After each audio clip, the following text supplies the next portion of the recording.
ಬಿತ್ತರಿಸಬೇಕಾಗಿ ಅವರಲ್ಲಿ ವಿನಂತಿಸಿಕೊಳ್ತಾ ಇದ್ದೇವೆ.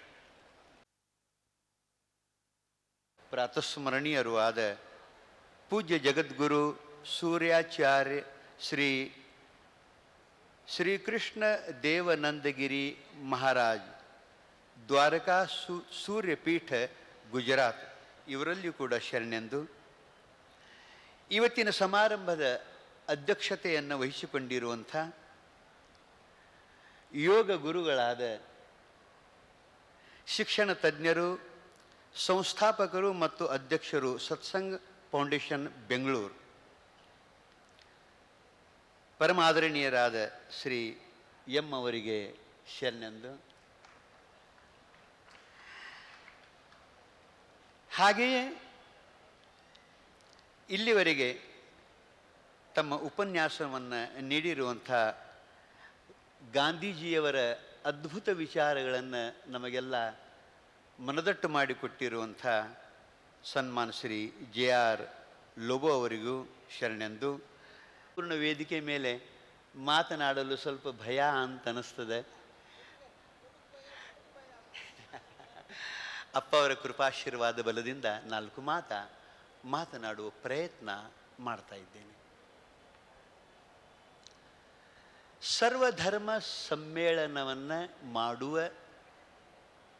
ಹಿನ್ನೆಲೆಯಲ್ಲಿ ಉದ್ದೇಶ ಏನು ಅಂತ ಕೇಳಿದರೆ,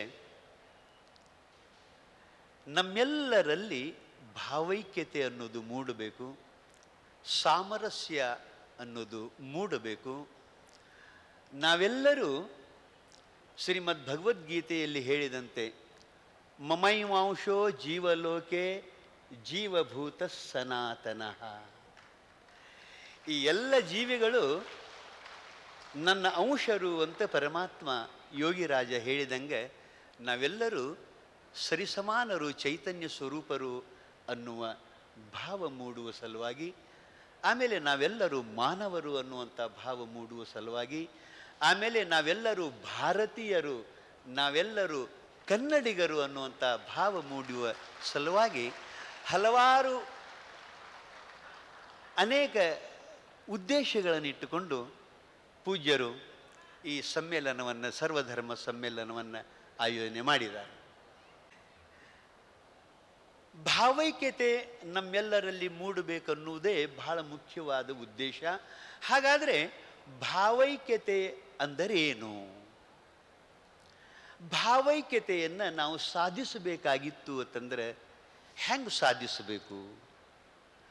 ಭಾವೈಕ್ಯತೆಯನ್ನು ಸಾಧಿಸಿದವರು ಈ ಭೂಮಿ ಮೇಲೆ ಹೇಗೆ ಬದುಕಿ ಹೋದರು ಅನ್ನೋದನ್ನು ಚಿಂತನೆ ಮಾಡುವಂಥ ಬಹಳ ಮುಖ್ಯವಾದ ವಿಷಯ ಬಂಧುಗಳೇ. ಭಾವೈಕ್ಯತೆ ಅನ್ನೋದೇನು ಅನ್ನೋ ಬಗ್ಗೆ ತಮ್ಮ ಸ್ವಾಗತ ಭಾಷಣದಲ್ಲಿ ಸನ್ನಿಧಿಯವರು ಬಹಳ ಮನಕ್ಕೆ ಮುಟ್ಟುವಂತೆ, ತಟ್ಟುವಂತೆ ಉಪದೇಶ ಮಾಡಿಕೊಂಡು ಬಂದಿದ್ದಾರೆ.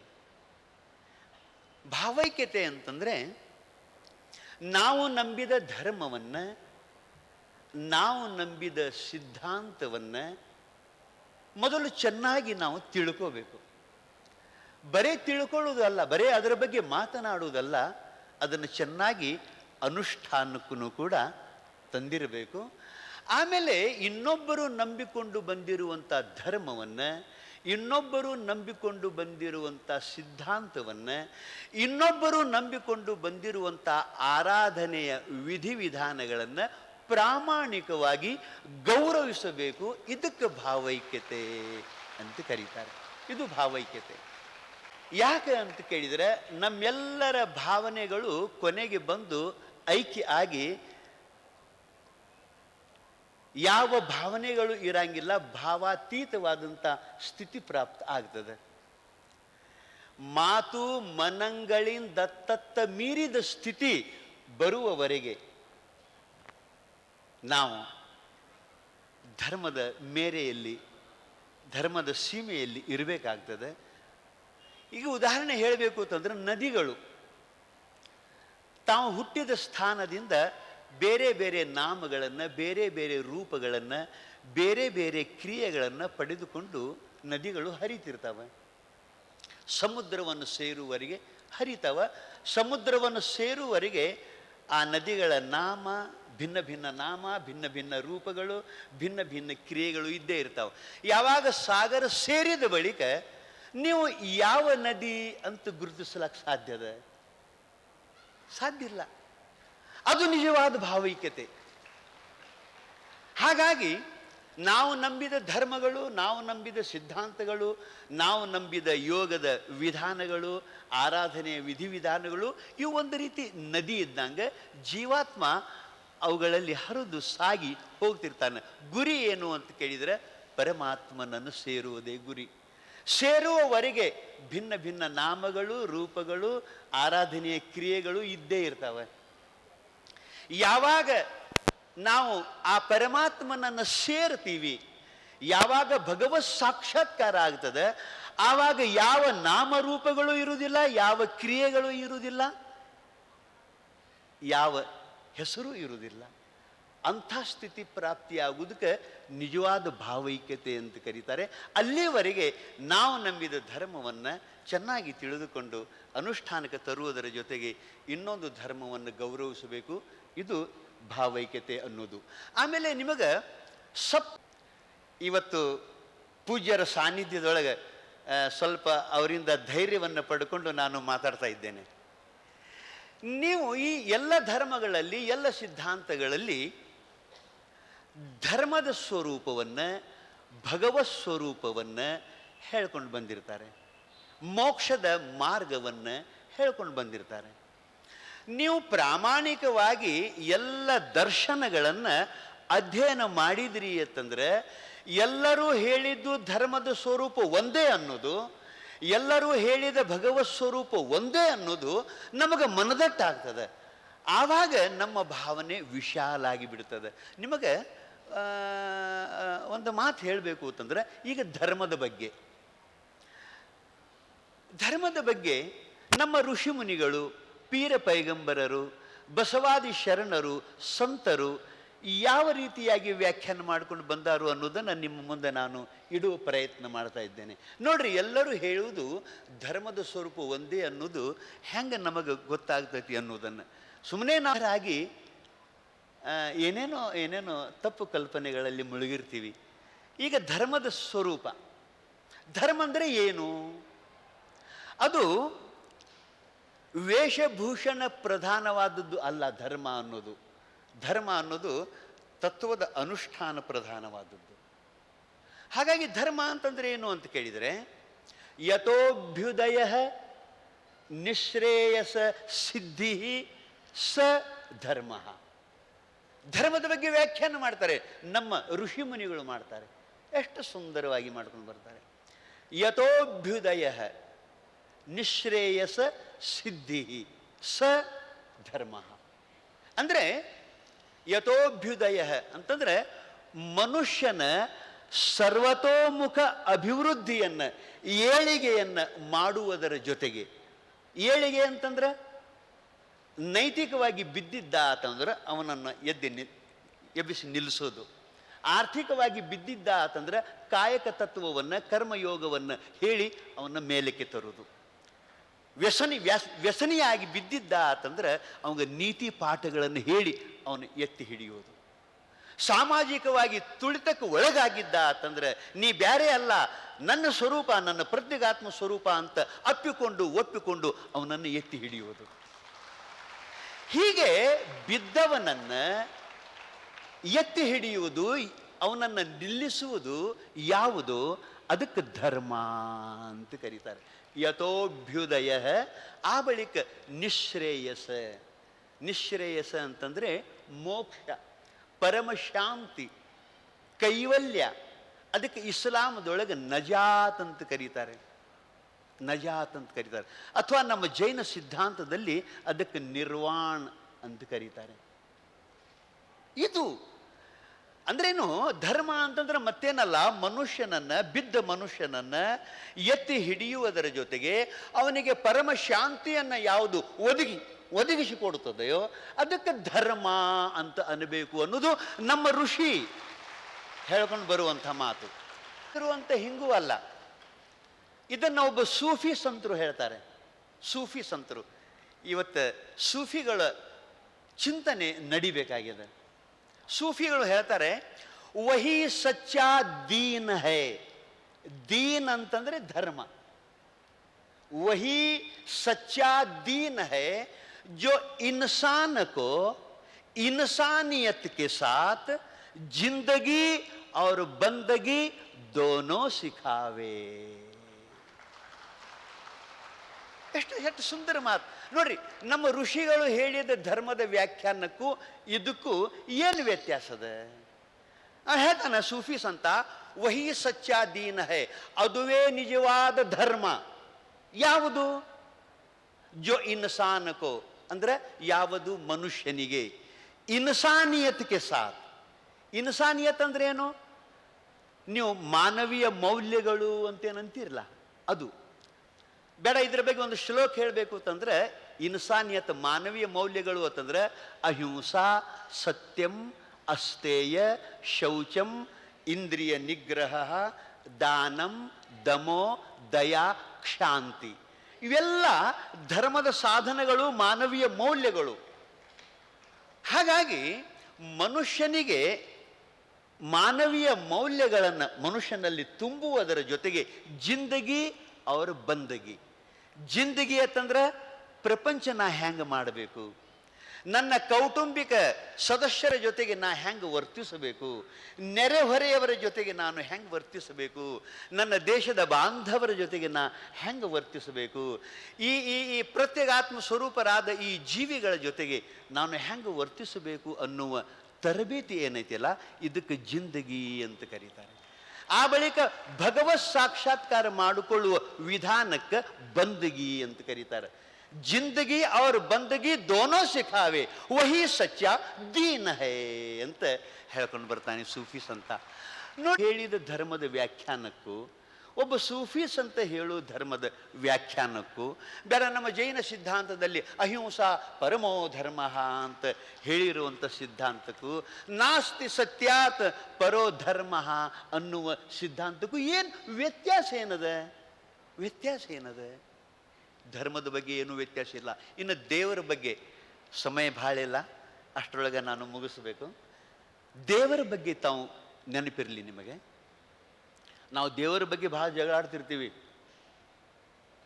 ಅದ್ರಾಗ ನಮ್ಮ ಹಳ್ಳ್ಯಾಗ ನೋಡ್ಬೇಕ್ರಿ ಅಪ್ಪ ಅವ್ರ, ನಮ್ಮಲ್ಲೇ ನಮ್ಮ ಹಳ್ಳ್ಯಾಗ ನಮ್ಮ ದೇವರು ಹೆಚ್ಚಿಂತ ನಿಮ್ಮ ದೇವರು ಹೆಚ್ಚಿಂದ ಜಗಳಾಡ್ತಿರ್ತಾರೆ. ಅದ್ರಾಗ ಒಬ್ಬ ಅಂತಿರ್ತಾನೆ, ಸುಮ್ಮ ನಾನು ಗ್ರಾಮೀಣ ಭಾಷೆ ಒಳಗೆ ಹೇಳ್ತೀನಿ, ಒಬ್ಬ ಏನಂತಿರ್ತಾನೋ, ನಮ್ಮ ದೇವರ ಭಾಳ ಕೆಟ್ಟದ ಅಂತ ನಾವು ಮತ್ತೆ ಬೇರೆ ಕೆಟ್ಟಿದ್ರೆ ದೇವ್ರು ಅನ್ಬೇಕು ಯಾಕೆ? ಆದರೂ ಅವನು ತನ್ನ ಭಾಷೆಯೊಳಗೆ ಹೇಳ್ತಿರ್ತಾನೆ, ನನ್ನ ದೇವರ ಭಾಳ ಕೆಟ್ಟದ, ನೀ ಏನಾರ ಅಂದಿ ಅಂದ್ರೆ ನಿನ್ನ ಸುಟ್ಟು ಬೂದಿ ಮಾಡ್ತೈತಿ ಅಂತಿರ್ತಾನೆ ಇವ. ಆ ಎದುರಿಗಿದ್ದವ ಅವಂತಾನ, ನಿನ್ನ ದೇವರ ಬೆಂಕಿ ಹಂಗಿದ್ರೆ ನನ್ನ ದೇವ್ರ ನಿಮ್ಕಿಂತ ಹೆಚ್ಚಿಂದೈತಿ ಅಂತ ನಾವು. ಅದು ಹೆಂಗೆ ಅಂತ ಕೇಳಿದ್ರೆ, ನನ್ನ ದೇವ್ರ ನೀರಿನ ಹಂಗೈತಿ. ನಿನ್ನ ದೇವ್ರ ಬೆಂಕಿ ತೊಗೊಂಡು ಬಾ, ನೀರನ್ನು ನಾ ಮ್ಯಾಲ ಸುರುತನು, ನಿನ್ನ ದೇವ್ರ ತಣ್ಣಗಾಗಿ ಹೋಗ್ತೈತೆ ಅಂತಿರ್ತಾನೆ. ಅಂದ್ರೆ ಈ ಪಂಚಮಹಾಭೂತಗಳನ್ನೇ ದೇವರು ಅಂತ ತಿಳ್ಕೊಂಡು ಬಡದಾಡುವ ಈ ಅಜ್ಞಾನಿ ಜನರಿಗೆ ಏನು ಅನ್ನಬೇಕು? ದೇವರು ಅಂತಂದ್ರೆ ಇದು ಯಾವುದು ಅಲ್ಲ. ದೇವರು ಅಂತಂದ್ರೆ ಈ ನಿಸರ್ಗವನ್ನ, ಚರ ಅಚರ ಜೀವಿಗಳನ್ನ ನಿಯಂತ್ರಿಸುವಂಥ ಒಂದು ಅವ್ಯಕ್ತವಾದ ಆ ಮಹಾಚೈತನ್ಯಕ್ಕೆ, ಆ ಮಹಾಶಕ್ತಿಗೆ ದೇವರು ಅಂತ ಕರೀತಾರೆ. ದೇವರು. ಆ ದೇವರಿಗೆ ನಮ್ಮ ಋಷಿಮುನಿಗಳು ಹಲವು ನಾಮಗಳಿಂದ ಕರ್ಕೊಂಡು ಬಂದರು. ಆ ಒಂದೇ ಸತ್ಯ ವಸ್ತುವಿಗೆ ಆಗಲೇ ಹೇಳಿದರು ನಮ್ಮ ಅಧ್ಯಕ್ಷರು, ಏಕಂ ಸತ್ ವಿಪ್ರಾಹ ಬಹುದಾ ವದಂತಿ. ಋಗ್ವೇದದ ಸಣ್ಣ ಮಂತ್ರ ಇದು. ಎಂಥ ಸುಂದರ ಮಂತ್ರ ನೋಡ್ರಿ. ನಿಷ್ಪಕ್ಷಪಾತವಾಗಿ ಸತ್ಯವನ್ನು ನಾವು ಸ್ವೀಕಾರ ಮಾಡಬೇಕು. ಅವ್ನು ಹೇಳ್ತಾನೆ, ಏಕಂ ಸತ್, ಒಂದೇ ಒಂದು ಸತ್ಯವಾದ ವಸ್ತು ಅದ.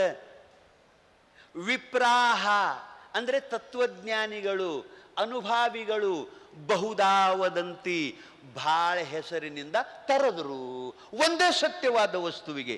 ಯಾವುದಕ್ಕೆ ನಾವು ದೇವರು ಅಂತೀವಿ, ಯಾವುದು ಜಗತ್ತನ್ನ ನಿಯಂತ್ರಣದೊಳಗೆ ಇಟ್ಟದ ಆ ವಸ್ತು.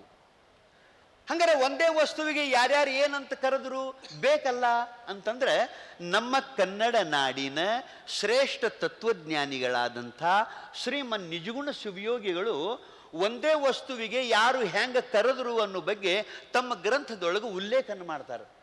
ಬರೀತಾರವರು, ಶ್ರುತಿಮತಿ ನಿಷ್ಕಲ ಬ್ರಹ್ಮವಿದೆಂದು ನುತತಾಂತ್ರಿಕರಿದು ಪರಶಿವನೆಂದು, ಮತ್ತೆ ಕೆಲರು ನಿಜ ಲಿಂಗವಿದೆಂದು, ಮತ್ತೆ ಕೆಲರು ನಾರಾಯಣನೆಂದು, ಆ ಸಾಂಖ್ಯರುಗಳು ಪುರುಷನಿದೆಂದು, ವೈಶೇಷಿಕರಿದ ನೀಶ್ವರನೆಂದು, ಕೆಲವರು ಬೌದ್ಧರು ಶೂನ್ಯಮಿದೆಂದು, ಕೆಲವರೊಲಿದು ವಿಜ್ಞಾನಮಿದೆಂದು, ಸಂಕಲ್ಪದ ಭೇದವನ್ನುಳ್ಳಂತೆ ಶಂಕಿಸದೆ ಉಸುರುವರು ಅವರರಿದಂತೆ ಅಂತ ಹೇಳ್ಕೊಂಡು ಬರ್ತಾರೆ.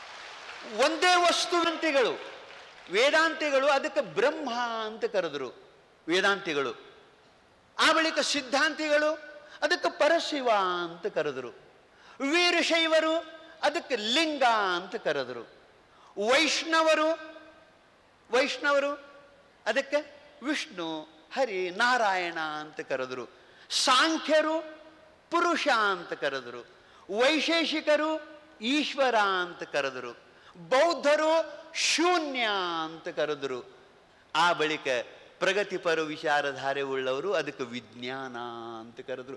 ಸಂಕಲ್ಪದ ಭೇದ ಬುದ್ಧಿ ಒಂದೇ ಒಂದು ಸತ್ಯವಾದ ವಸ್ತುವಿಗೆ ಕರ್ಕೊಂಡು ಬಂದಿದ್ದಾರೆ. ಹಂಗಾರೆ ಇನ್ನು ನಾಮ ಏನೋ ಕರ್ಕೊಂಡು ಬಂದರು, ಅದರ ಸ್ವರೂಪ ಹೆಂಗೈತಿ, ಸತ್ಯ ವಸ್ತುವಿನ ಸ್ವರೂಪ ಹೆಂಗೈತಿ ಅಂತ ಕೇಳಿದ್ರೆ ಎಲ್ಲರೂ ಹೇಳಿದ್ದು ಒಂದೇ ರೀತಿ. ಕೇಳ್ರಿ ನೀವು, ನಮ್ಮ ಉಪನಿಷತ್ತುಗಳು ಹೇಳ್ಕೊಂಡು ಬರ್ತಾವೆ. ಏನು ಸತ್ಯ ವಸ್ತುವಿನ ಸ್ವರೂಪ ಏನು ಅಂತ ಕೇಳಿದ್ರೆ ಸತ್ಯಂ ಜ್ಞಾನಂ ಅನಂತಂ ಬ್ರಹ್ಮ. ಅಂದರೆ ಸತ್ಯ ಸ್ವರೂಪನಾಗಿ, ಅಂದರೆ ಯಾವತ್ತೂ ಅದಕ್ಕೆ ನಾಶ ಇಲ್ಲ. ಜ್ಞಾನ ಸ್ವರೂಪನಾಗಿ, ಅರು ಸ್ವರೂಪನಾಗಿ, ಅನಂತ ಅಂದರೆ ಎಲ್ಲ ದೇಶದಲ್ಲಿ ಎಲ್ಲ ಕಾಲದಲ್ಲಿ ಎಲ್ಲ ವಸ್ತುವಿನಲ್ಲಿ ಇರುವಂಥ ಅನಂತ, ಯಾವುದೂ ಅಂತಿಲ್ಲ ಅದಕ್ಕೆ.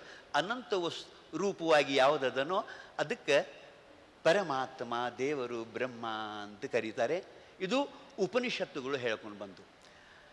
ಇನ್ನು ಅದೇ ಮಾತನ್ನು ನಮ್ಮ ವೀರಶೈವರು ಸಿದ್ಧಾಂತ ಶಿಖಾಮಣಿ ಅಂತ ಒಂದು ಗ್ರಂಥ ಅದ, ಅದರೊಳಗೂ ಪರಮಾತ್ಮನ ವರ್ಣನೆ ನೋಡ್ರಿ, ಅದನ್ನು ಅಧ್ಯಯನ ಮಾಡಿದಾಗ ಗೊತ್ತಾಗುವಂಥ ಮಾತು. ಏಕ ಏವ ಶಿವಾಹ ಸಚ್ಚಿದಾನಂದಮಯೋ ವಿಭು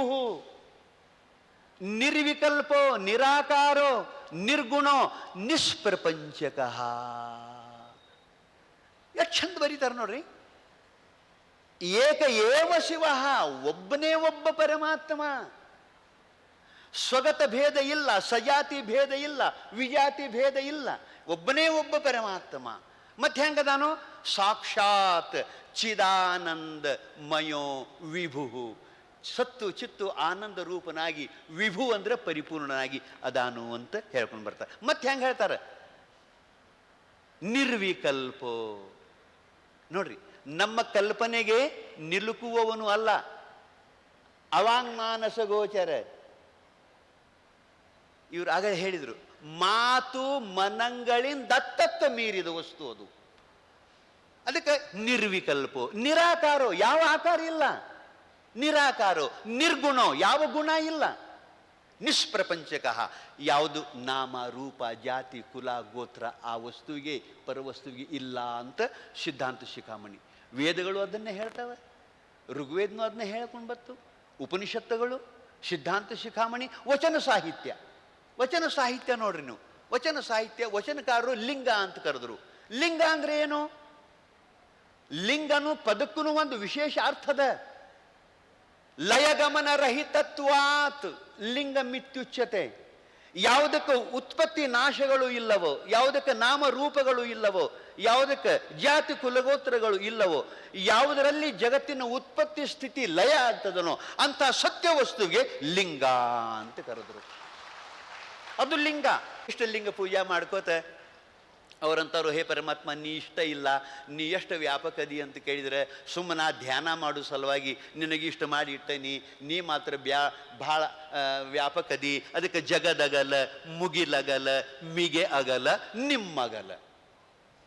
ಪಾತಾಳದಿಂದ ತತ್ತ ನಿಮ್ಮ ಶ್ರೀ ಚರಣ, ಬ್ರಹ್ಮಾಂಡದಿಂದ ತತ್ತ ನಿಮ್ಮ ಶ್ರೀ ಮುಕುಟ, ಅಗಮ್ಯ ಅಗೋಚರ ಅಪ್ರತಿಮ ಲಿಂಗವೇ ಎನ್ನ ಕರಸ್ಥಲಕ್ಕೆ ಬಂದು ಚುಳುಕಾದಿರಯ್ಯ. ಬಸ್ ವ್ಯಾಪಕ ಅದಿ ಅಂತ ಕೇಳಿದರೆ ಈ ಭೂಮಿ ಎಷ್ಟು ವ್ಯಾಪಕದನೋ ಅದಕ್ಕಿಂತಲೂ 10 ಪಟ್ಟು ನೀರು ವ್ಯಾಪಕದ. ವೈಜ್ಞಾನಿಕವಾಗಿ ಬೆಂಕಿ ವ್ಯಾಪಕದ, ಗಾಳಿ ವ್ಯಾಪಕದ, ಆಕಾಶ ಪೊಳು ವ್ಯಾಪಕದ. ಈ ಆಕಾಶಕ್ಕಿಂತಲೂ ನೀನು ವ್ಯಾಪಕನಾಗಿದ್ದಿ ಅಂತ ಹೇಳ್ಕೊಂಡು ಬರ್ತಾರೆ. ಆಮೇಲೆ ಅಂಬಿಗರ ಚೌಡೆಯನ್ನು ಕೇಳಿದ್ರು, ದೇವರ ಸ್ವರೂಪ ಏನು ಅಂತ. ಅಂಬಿಗರ ಚೌಡೈ ಹೇಳ್ತಾನೆ, ಅಸುರರ ಮಾಲೆಗಳಿಲ್ಲ, ತ್ರಿಶೂಲ ಡಮರುಗಳಿಲ್ಲ, ವೃಷಭ ವಾಹನನಲ್ಲ, ಭಸ್ಮಭೂಷಣನಲ್ಲ, ಬ್ರಹ್ಮ ಕಪಾಲವಿಲ್ಲ, ಋಷಿಯ ಮಗಳೊಡನೆ ಇರುವಾತನಲ್ಲ, ಎಸಗುವ ಸಂಸಾರದ ಕುರುಹಿಲ್ಲದಾತಂಗೆ ಹೆಸರ್ಯಾವುದೂ ಇಲ್ಲೆಂದ ನಮ್ಮ ಅಂಬಿಗರ ಚೌಡಯ್ಯ. ಮಾತಿಗೂ ಮನಸ್ಸಿಗೂ ನಿಲ್ಕಂಗಿಲ್ಲ ಅಂದ್ರೆ ನೀವು ಹೆಸರು ಹೆಂಗೆ ಕೊಡ್ತೀರಿ? ಅದಕ್ಕೆ ಸಾಧ್ಯನೇ ಇಲ್ಲ. ಇನ್ನು ಅಕ್ಕ ಮಹಾದೇವಿ ಯಾವ ಶಾಲಾ ಕಾಲೇಜದ ಮುಖ ನೋಡಲಿಲ್ಲ, ಯಾವ ವಿಶ್ವವಿದ್ಯಾಲಯಕ್ಕೆ ಹೋಗಲಿಲ್ಲ, ಅನುಭಾವಿಗಳ ಗರಡಿಯಲ್ಲಿ ಬೆಳೆದವಳು. ಆಕೆಯ ಒಂದೊಂದು ವಚನಗಳ ಮೇಲೆ ಈಗ PhD ಮಾಡ್ಕೋತಾರೆ ಜನ. ಆ ಅಕ್ಕ ಬರಿತಾಳೆ, ನಾ ಎಂಥ ಗಂಡನಿಗೆ ಅಂದ್ರೆ ದೇವರಿಗೆ ಒಲದನಿ ಅಂತ ಕೇಳಿದ್ರೆ, ಸಾವಿಲ್ಲದ ಕೇಡಿಲ್ಲದ ರೂಹಿಲ್ಲದ ಚಲುವಂಗೆ ಆನು ಒಲಿದೆ ನೋವ. ನಾ ಎಂಥವನಿಗೆ ಒಲದನಿ ಅಂತ ಕೇಳಿದರೆ ಅವನಿಗೆ ಸಾವಿಲ್ಲ ಕೇಡಿಲ್ಲ, ಸಾವಿಲ್ಲದ ಕೇಡಿಲ್ಲದ ರೂಹು ಅಂದ್ರೆ ರೂಪ, ರೂಹಿಲ್ಲದ ಚಲುವಂಗೆ ಆನು ಒಲಿದೆ ನೋವ. ಭವವಿಲ್ಲದ ಭಯವಿಲ್ಲದ ನಿರ್ಭಯ ಚಲುವಂಗೆ ಆನು ಒಲಿದೆ ನೋವ.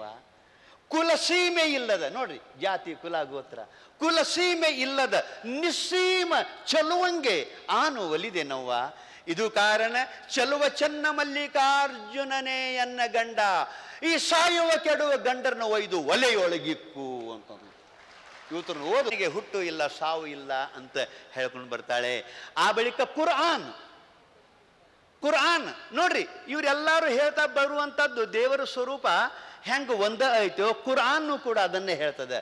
ಕುಲ್ ಹುವಲ್ಲಾಹು ಅಹದ್ ಅಲ್ಲಾಹು ಸ್ವಮದ್ ಲಂ ಯಲಿದ್ ವಲಂ ಯುಲದ್ ವಲಂ ಯಕುಲ್ಲಹು ಕುಫುವನ್ ಅಹದ್. कुल हुवल्लाहु अहद, कहो जानो अच्छी तरह समझो पहचानो, अल्लाह एक है. ಅಹದ್ ಅಂದ್ರೆ ಒಬ್ಬದಾನು, ಅಲ್ಲ ಏಕ ಹೈ. ಅದನ್ನೇ ಬಸವಣ್ಣವರು ಒಂದ್ ಕಡೆ ಹೇಳ್ತಾರೆ, ಇಬ್ಬರು ಮೂವರು ದೇವರೆಂದು ಉಬ್ಬಿ ಮಾತನಾಡಬೇಡ. ದೇವನೊಬ್ಬ ಕಾಣಿರೋ, ಇಬ್ಬರೆಂಬುದು ಹುಸಿ, ಕೂಡಲ ಸಂಗಯ್ಯನಲ್ಲದೆ ಇಲ್ಲವೆಂದಿತ್ತು ವೇದ ಅಂತ ಹೇಳ್ಕೊಂಡು ಬರ್ತಾರೆ. ಅದನ್ನೇ ಸಮಜೋ ಅಲ್ಲ ಏಕ ಹೇ ಅಲ್ಲಾಹು ಸ್ವಮದ್. ಅವನೇ ಸರ್ವಕ್ಕೂ ಆಧಾರ ಅಧಿಷ್ಠಾನ ಅದಾನು. ಅವ ಯಾರ ಆಶ್ರಯ ಒಳಗಿಲ್ಲ, ಅವನ ಆಶ್ರಯ ಒಳಗೆ ಇಡೀ ಜಗತ್ತದ. ಅಲ್ಲಾಹು ಸ್ವಮದ್ ಲಂ ಯಲಿದ್ ವಲಂ ಯುಲದ್. ಅವ ಯಾವ ತಂದೆ ತಾಯಿಗಳಿಂದ ಹುಟ್ಟಿ ಬಂದವಲ್ಲ, ದೇಹಧಾರಿ ಅಲ್ಲ. ಆ ಬಳಿಕ ಅವನ ಲಗ್ನಾಗಿ ಅವನಿಂದ ಯಾವ ಮಕ್ಕಳು ಹುಟ್ಟಿಲ್ಲ. ನಿರಾಕಾರ ನಿರ್ಗುಣ ಏಕ. ಹಿಂಗ ದೇವರ ಸ್ವರೂಪ ಒಂದೇ ರೀತಿಯಾಗಿ ಇದ್ದದ್ದನ್ನು ನಮ್ಮ ಪ್ರಮಾಣ ಗ್ರಂಥಗಳೇ ಎಲ್ಲಾನು ಸಾರ್ಕೊಂಡು ಬರ್ತಾವ. ವೇದಗಳು, ಉಪನಿಷತ್ತುಗಳು, ಕುರಾನ್ ಹದೀಸ್ಗಳು, ವಚನ ಸಾಹಿತ್ಯ. ಧರ್ಮದ ಸ್ವರೂಪನೂ ಒಂದೇ, ದೇವರ ಸ್ವರೂಪನೂ ಒಂದೇ. ಅಷ್ಟಲ್ಲ, ನೀವು ಇನ್ನೊಂದು ನಿಮಗೆ ಹೇಳ್ತೀನಿ, ಸಮಯ ಮುಗಿತಾ ಬಂತು, ಚಂದದ ನೋಡ್ರಿ. ಈಗ ಬ್ರಾಹ್ಮಣ, ಲಿಂಗಾಯತ, ಮುಸಲ್ಮಾನ ಅಂತೇನದಾವಲ್ಲ, ಇವು ಜಾತಿವಾಚಕ ಪದಗಳಲ್ಲ, ಇವು ತತ್ವವಾಚಕ ಪದಗಳು. ಬಹಳ ಲಕ್ಷ್ಯ ಕೊಟ್ಟು ಕೇಳ್ರಿ. ನಾವು ಅದನ್ನು ಜಾತಿ ಅಂತ ತಿಳ್ಕೊಂಡಿವಿ. ಈಗ ಬ್ರಾಹ್ಮಣ ಅನ್ನೋ ಶಬ್ದ ಆಗಲಿ, ಮುಸಲ್ಮಾನ್ ಅನ್ನೋ ಶಬ್ದ ಆಗಲಿ, ಜೈನ್ ಅನ್ನೋ ಶಬ್ದ ಆಗಲಿ, ನೀವು ಶಬ್ದ ನೋಡ್ರಿ, ನೀವು ಅದಕ್ಕೊಂದು ವಿಶೇಷ ಅರ್ಥದ. ಈಗ ಬ್ರಾಹ್ಮಣ ಯಾರಿಗನ್ನಬೇಕು ಅಂತ ಕೇಳಿದರೆ, ಬ್ರಹ್ಮ ಜಾನಾತಿ ಇತಿ ಬ್ರಾಹ್ಮಣ. ಬ್ರಹ್ಮನನ್ನ ಇಲ್ಲಿ ತನಕ ಹೇಳ್ಕೊಂಡು ಬಂದಿರುವಂಥ, ನಮ್ಮೆಲ್ಲರ ಮೂಲ ಸ್ವರೂಪವೇ ಆಗಿರುವಂಥ, ಸತ್ತು ಚಿತ್ತು ಆನಂದ ನಿತ್ಯ ಪರಿಪೂರ್ಣವಾಗಿರುವಂಥ ಬ್ರಹ್ಮ ಏನದಲ್ಲ, ಆ ಬ್ರಹ್ಮದ ಸ್ವರೂಪವನ್ನು ಯಥಾರ್ಥವಾಗಿ ಯಾವ ತಿಳಿದಾನೋ ಅವನಿಗೆ ಬ್ರಾಹ್ಮಣ ಅಂತನಬೇಕು. ಇದು ಜಾತಿವಾಚಕ ಪದ ಅಲ್ಲ. ನೀವು ಅನ್ಕೋತಿದ್ರೆ ಅನ್ಕೋರಿ, ಬೇಡ ಅನ್ನಂಗಿಲ್ಲ. ಜಾತಿವಾಚಕ ಪದ ಅಲ್ಲ ಇದು, ಜಾತಿ ಅಲ್ಲಿದು ಅರ್ಹತೆ. ಇದು ಅರ್ಹತೆ ಅದ ತತ್ವವಾಚಕ ಪದ ಇದು. ಈಗ ಲಿಂಗಾಯತ್ ಅನ್ನೋದು ಕೂಡ ಇದು ಲಿಂಗದ ಸ್ವರೂಪವನ್ನು ಅರಿತವನು, ಆ ಲಿಂಗ ಭಾವವನ್ನು ತಾನು ಧಾರಣ ಮಾಡಿದವನು ಯಾವನೋ ಅವನು ಲಿಂಗಾಯತ. ನೇಮದ.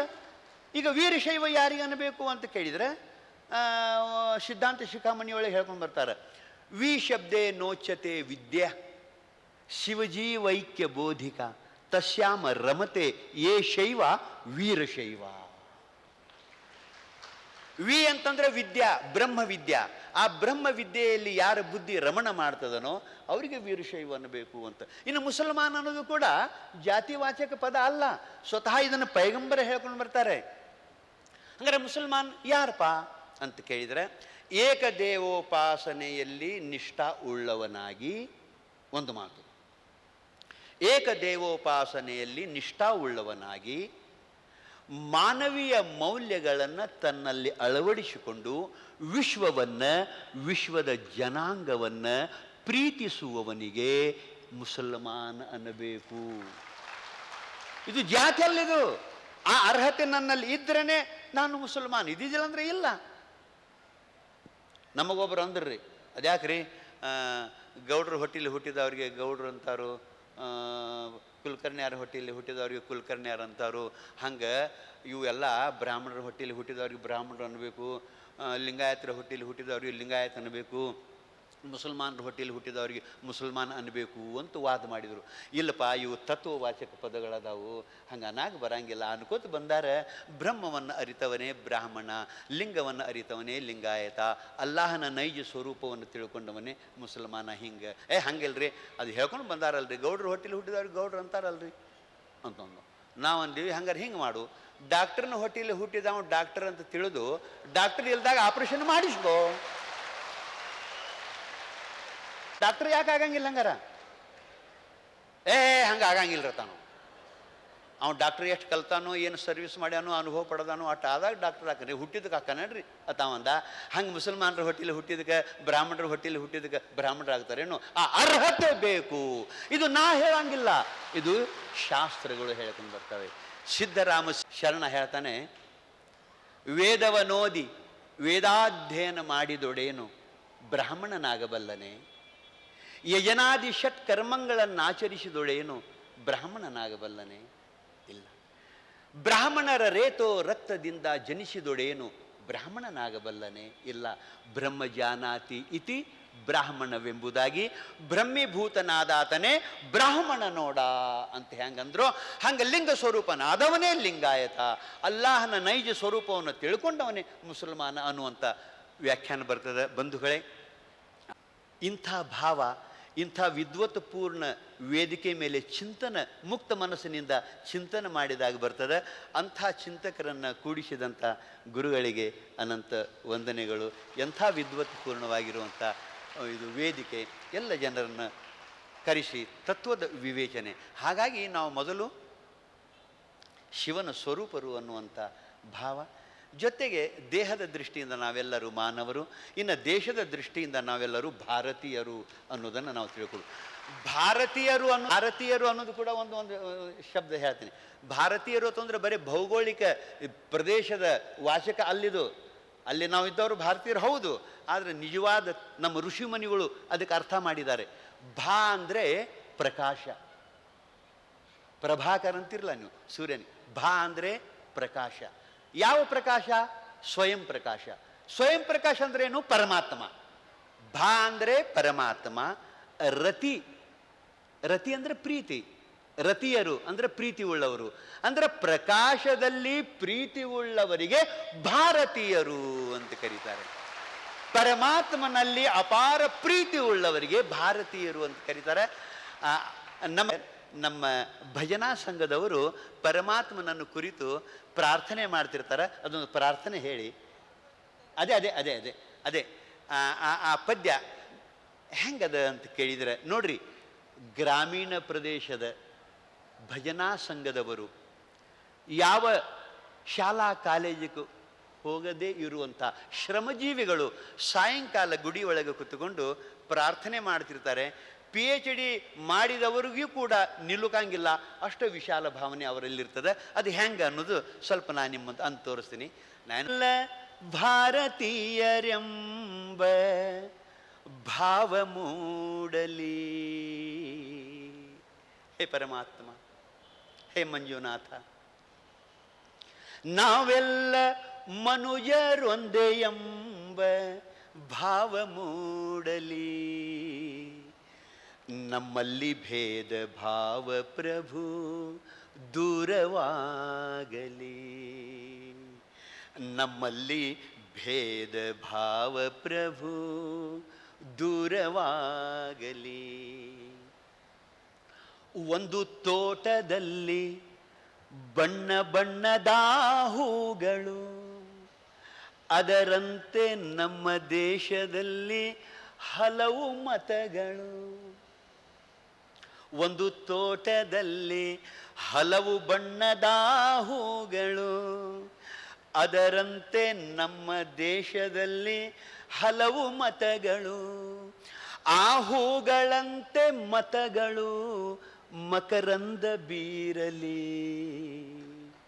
ಆ ಹೂಗಳಂತೆ ಮತಗಳು ಸದ್ಭಾವ ಬೀರಲಿ. ನಮ್ಮಲ್ಲಿ ಭೇದ ಭಾವ ಪ್ರಭು ದೂರವಾಗಲಿ. ನಾವು ಮನೆಯ ಕಟ್ಟುವಾಗ ಭೂಮಿ ಜಾತಿ ಕೇಳಿತೆ. ನಾವು ಶ್ವಾಸ ಎಳೆಯುವಾಗ ಗಾಳಿ ಕುಲವ ಕೇಳಿತೆ. ನಾವು ಮನೆಯ ಕಟ್ಟುವಾಗ, ಮಂದಿರ ಕಟ್ಟುವಾಗ, ಮಸೀದಿ ಕಟ್ಟುವಾಗ ಭೂಮಿ ಜಾತಿ ಕೇಳಿತೆ. ನಾವು ಶ್ವಾಸ ಎಳೆಯುವಾಗ ಗಾಳಿ ಕುಲವ ಕೇಳಿತೆ. ಈ ಸೃಷ್ಟಿಯಲ್ಲಿ ಸರ್ವರು ಸಮನಾಗಿ ಬಾಳಲಿ. ನಮ್ಮಲ್ಲಿ ಭೇದ ಭಾವ ಪ್ರಭು ದೂರವಾಗಲಿ. ಮಣ್ಣಿನಿಂದ ಆದ ಮಡಿಕೆ ಮಣ್ಣಿಗನ್ಯವೇ, ಚಿನ್ನದಿಂದ ಆದ ಒಡವೆ ಚಿನ್ನಗನ್ಯವೇ. ನಿನ್ನಿಂದ ಆದ ಜೀವರು ನಿನ್ನಂತೆ ಕಾಣಲಿ. ನಿನ್ನಿಂದ ಆದ ಈ ಜೀವರು ನಿನ್ನಂತೆ ಕಾಣಲಿ. ನಮ್ಮಲ್ಲಿ ಭೇದ ಭಾವ ಪ್ರಭು ದೂರವಾಗಲಿ. ದಯವೇ ಧರ್ಮವೆಂದು ಸಾರಿದಂಥ ನಾಡಿದು, ಜಗಕ್ಕೆ ಶಾಂತಿ ಪಾಠ ಹೇಳಿದಂಥ ನಾಡಿದು. ಈ ನಾಡಿನಲ್ಲಿ ಶಾಂತಿಯು ಸ್ಥಿರವಾಗಿ ನೆಲೆಸಲಿ. ಈ ನಾಡಿನಲ್ಲಿ ಶಾಂತಿಯು ಸ್ಥಿರವಾಗಿ ನೆಲೆಸಲಿ. ನಮ್ಮಲ್ಲಿ ಭೇದ ಭಾವ ಪ್ರಭು ದೂರವಾಗಲಿ. ಆ ಸೂರ್ಯನಂತೆ ಸಂತರು ಜಗ ಬೆಳಗಿ ಹೋದರು. ಆ ವರುಣನಂತೆ ಜ್ಞಾನವನ್ನು ಸುರಿದು ಹೋದರು. ಗುರು ಬಸವ ನಿಮ್ಮ ಬೋಧೆ ಮನದಲ್ಲಿ ನಿಲ್ಲಲಿ. ಗುರು ಬಸವ ನಿಮ್ಮ ಬೋಧೆ ಜನರಲ್ಲಿ ನಿಲ್ಲಲಿ. ನಮ್ಮಲ್ಲಿ ಭೇದ ಭಾವ ಪ್ರಭು ದೂರವಾಗಲಿ. ನಾವೆಲ್ಲ ಭಾರತೀಯರೆಂಬ ಭಾವ ಮೂಡಲಿ. ನಾವೆಲ್ಲ ಮನುಜರೊಂದೇ ಎಂಬ ಭಾವ ಮೂಡಲಿ. ನಮ್ಮಲ್ಲಿ ಭೇದ ಭಾವ ಪ್ರಭು ದೂರವಾಗಲಿ. ನಮ್ಮಲ್ಲಿ ಭೇದ ಭಾವ ಪ್ರಭು ದೂರವಾಗಲಿ. ನಮ್ಮಲ್ಲಿ ಭೇದ ಭಾವ ಪ್ರಭು ದೂರವಾಗಲಿ. ಧನ್ಯವಾದ, ಧನ್ಯವಾದ, ಶುಕ್ರಿಯ. अली साहब जैसे ज्ञानी व्यक्ति को हर सम्मेलन में बुला के इनके विचार सबको देना चाहिए, जिससे सब दुनिया समझ जाएगी कि क्या जात है और क्या भेद है. और मैं हृदय से बोलता हूँ, हेगड़े जी ऐसे व्यक्ति को वारंवार बुलाए जिनसे सब पवित्र हो जाए. कि आपके वाणी में इतनी पवित्रता थी, इतनी शुद्धि थी, निषेध उपनिषेध हर चीज को आपने लिया, कुरान को भी लिया। मैं सारी चीज आपका सुना, जैसे मैं तुरंत उठ के आया, मतलब बाद में पी लूंगा, लेकिन सुनूंगा जरूर। यानी एक अमृत की वाणी जैसा उन्होंने वाणी सुनाई, ऐसे अमृत वाणी सुनाने का और आप लोग को सुनने का हट करना चाहिए स्वामी जी से, कि हमें हमेशा उनको बुलाइए और इस संगत को बहुत रंगत दिया। मैं भगवान की शुक्रगुजार हूँ कि ऐसे वाणी मुझे सुनाई दिया।